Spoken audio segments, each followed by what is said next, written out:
Assalamu alaikum. No haifi. O yi suddare mon den. Andi be uy. Hino suddare ne. Ndero na ko marete ni biro.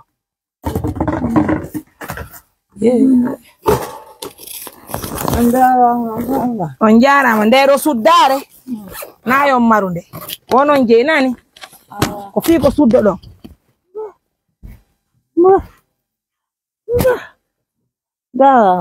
On jarama. Donye jam. Ami.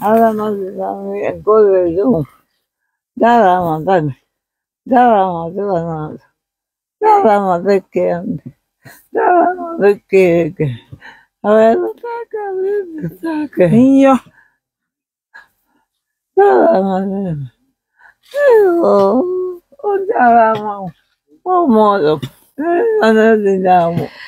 Ça fait pitié, franchement.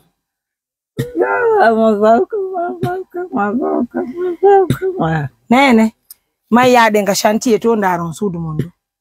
Maya ko boni Maya ko bon daron de ko. Kono.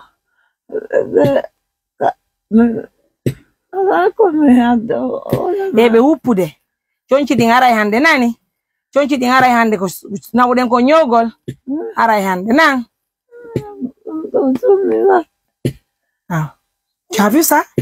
Elle n'a même pas quoi porter. Heureusement que nous avons envoyé les tenues là sur le tailleur. Vous voyez, ouais, nous pour des. Dio a modé fort de nous pour des chonchi di. Nanene. Il nous pour des chonchi di. Johnny Django. Mais adore la chonchi di. Hara mettre ce gagnant. Nanene.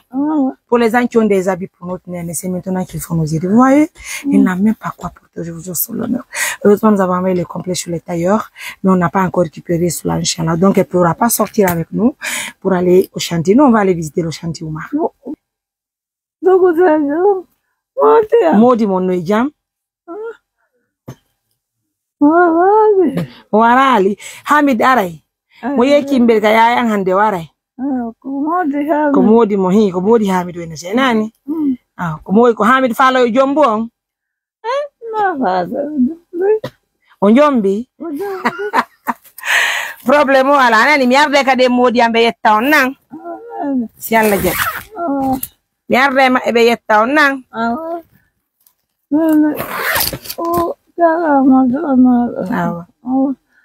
Fai con no ya de tu. Lo fala. Costadito. Ari kula. Men na bay pay ku mon kun kona crime nyawdo yamo. Haray tanti Aissatou bobo Portugal. Woni ko humpondire ame woko men dettu pay kun kubena am nyawdo yamo be adani men buudi fiyo men yaado e makko kona akri. Tanti Aissatou Portugal ko teddugal le modon nani. Harami do yebbindade fimu mi ndara ko no mi yaata e makko kona akri men dara be nyawdo nay men pay ku monku. Ngasa wa hetta afia. Awa. Agora. Mas eu sabe nada. Onde finan tempo. Awa. Eu deve ter tempo. Awa. Quando? Vai me humpa. Vai rolando na vida do cara. Não dá manga. Minha na mamunga. Não. Haray do humpa bobo mongo.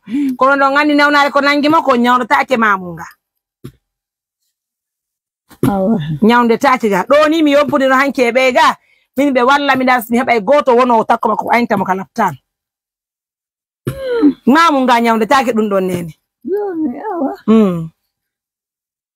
Ko yaw har ono? Ni hara joni honno fallo. Joni? Itu fala. What's itu. Kono yando.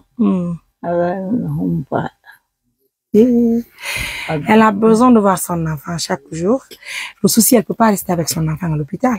D'ailleurs, il n'y a même pas quelqu'un qui s'est présenté volontaire pour nous dire qu'il va accompagner le jeune à l'hôpital si toutefois nous sommes prêts. Nene. Kopi ko goddu yondinante goddum. Goddu yondinante goddum. Mi inni biddo mon on o woni sagata hande onon tigi on hollila hidon faala yo tabutu kono non wata tabitirde hara o nyaundaka ko ma o nyaunde ka Ada no fodi ya cedo. Buona che Dio. Dawdina. Inu don hari biddo mo feeta ino ko nyire wodi sabuka hari mo mari duubi jel ko dum wadi Wai ba ma sonyo anda kade awa jon nene jebbile hunde watta bomo sina ko yirkon ka Allah nani on nani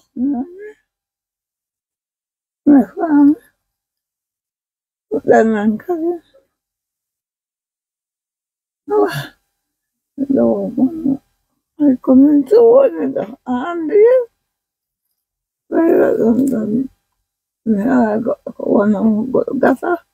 fijidi hunde watta fijidi joni sagando ay do no darnede men kippora do mi wona raga ay si hunde ma pinal yo nen nani elle tient à son enfant, elle tient à son fils, tu sais, tu vois l'amour de la maman.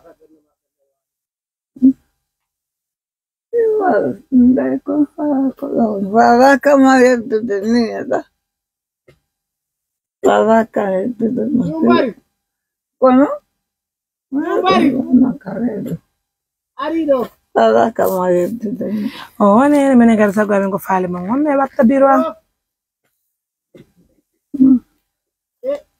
Allez mes amours, on va la laisser se reposer, Inch'Allah, on va.